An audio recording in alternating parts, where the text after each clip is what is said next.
Welcome to the Balanced Black Girl Podcast. We're putting Black girl magic in motion. This show is dedicated to reinventing wellness for women of color. I'm your host, Lestrandra Alfred. Thank you so much for tuning into the Balanced Black Girl Podcast. I am so excited to bring you another Feel Good Friday episode. In today's episode, we're going to talk about a topic that I think a lot of people struggle with, and that is making friends as an adult. This is definitely something that I have had my fair share of challenges with over the years. But I can say that personally, over the past year or so, I have connected with some incredible people and made some incredible friends that even though they maybe weren't childhood friends or I didn't grow up with them or haven't known them for really extended periods of time, have formed some really genuine, wonderful bonds with awesome people that I am really grateful to have. And I know when you are outside of an environment such as school, high school, college, it can be really, really hard to make those bonds. But it is entirely possible, and that is what we're going to talk about today. So the reason why making friends as an adult tends to feel so hard is because it's kind of unnatural. When you think about your childhood friends or the people who you have been friends with for a long time, oftentimes, and I'm not saying this to discredit the incredible friendships that you have, but most of the time, those friendships come from proximity. It is because you shared a class. It is because you were on the same team. It was because your parents were friends and you spent a lot of time around each other. That's not to say that you didn't form strong, wonderful bonds, but largely when you're young, proximity is kind of the name of the game when it comes to making friends. And then all of a sudden, you get into adulthood where you're not necessarily surrounded by people that are your exact same age, who generally maybe have your same interests if you played on the same sports team or danced together. And then it's kind of like, well, what do I do? All of a sudden, our main making friends tool, which is proximity, doesn't feel as relevant anymore because we're in close proximity to all sorts of different people who are from all different walks of life and who are in different places in their life. And it's hard to know where to start with that. And I completely get it. And after college, I definitely felt the same way.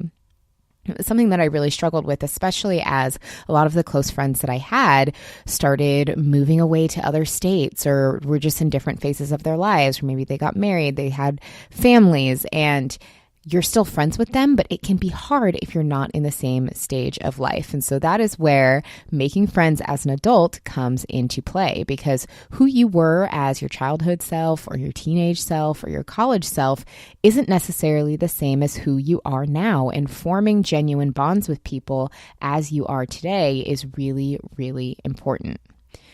Okay.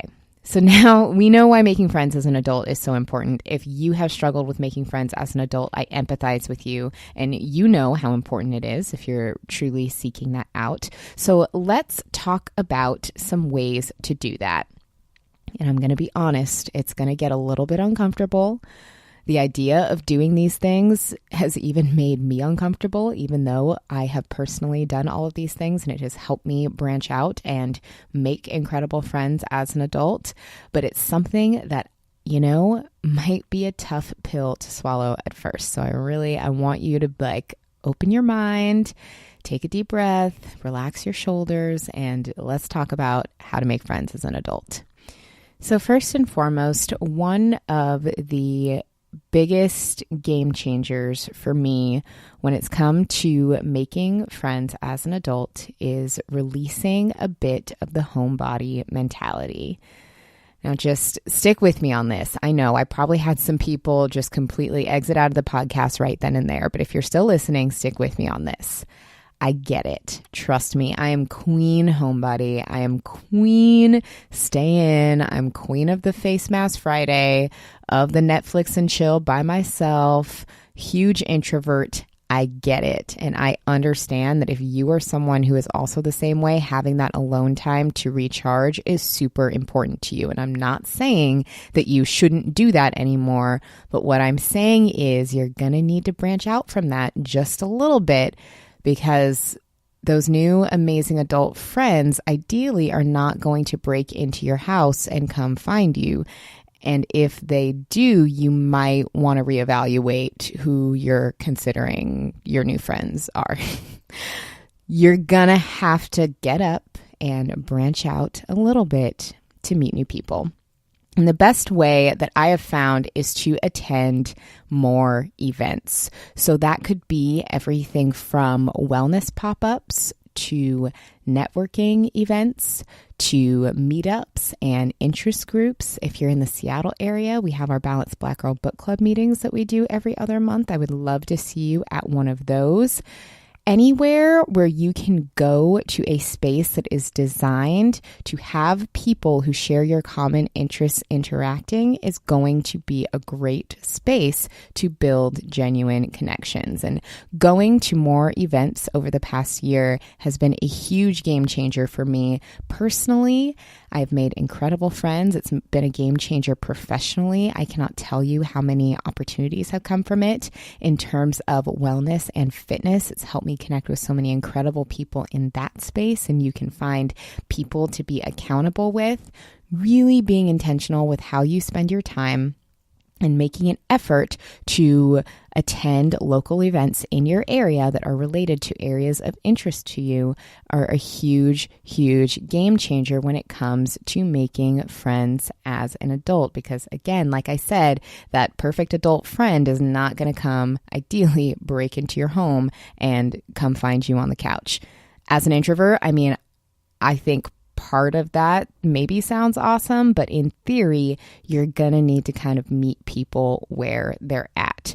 So maybe search around local hashtags in your area. If you're on Instagram, go look at different locations of maybe space venues, follow them on social media, make sure you stay up to date with what events they're announcing, and just try it. Just go to one, see what happens. I bet that if you can incorporate that into your routine, even if it's just 1 to 2 events a month related to an area of interest to you, it will make a huge, huge difference. And it's not to say that the first event you go to, you're just going to make your adult BFF, but it's going to get you out there. It's going to get you practicing talking to people and feeling more comfortable in those settings if you've kind of been out of the social game for a while.